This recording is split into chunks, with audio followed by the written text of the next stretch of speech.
first folio kit bag. The first folio cannot leave without the kit bag because keys.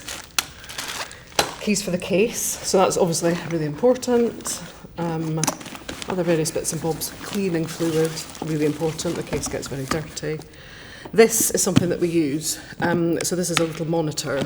So every time we've arranged for the folio, wherever it's gone, we have to do a site visit first to just check primarily access. So where will the van park? How will the case be moved in? The case is really heavy. So if it's not on the ground floor, we need lift access. It needs to be a lift that's big enough. So all of those sorts of things. But we use this to monitor light levels, which is really important. So obviously the folio has a certain level. I can't remember how many hours it is. I think it might be about 100,000 hours that they worked out it could be exposed for in terms of UV and lux levels.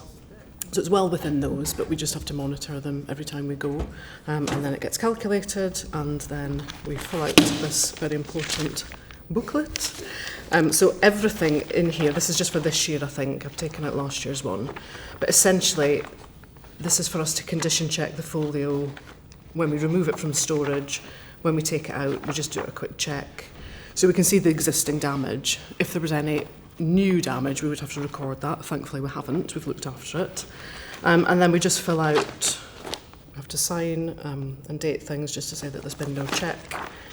And then at the back, we have all of the levels recorded. So this just looks like lots of numbers. But things like humidity, temperature, UV, and lux is recorded for every venue that it's gone to, and then this comes back, one of the archivists will calculate it. It will then go on to the CALM catalogue entry. So we will know, they will know, the archives will know how much light exposure it's had since the start of the project.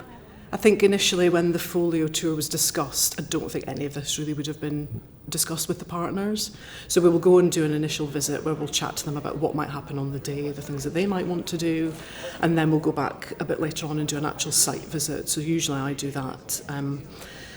As I say, just checking out where the van's going to park, what the route in is to the space, is the space secure, all those sort of practical, logistical things. And then we might go back and do another site visit nearer the time if we feel like we need to, but normally it's fine. And then we take the readings on the day, and that's what goes into the booklet.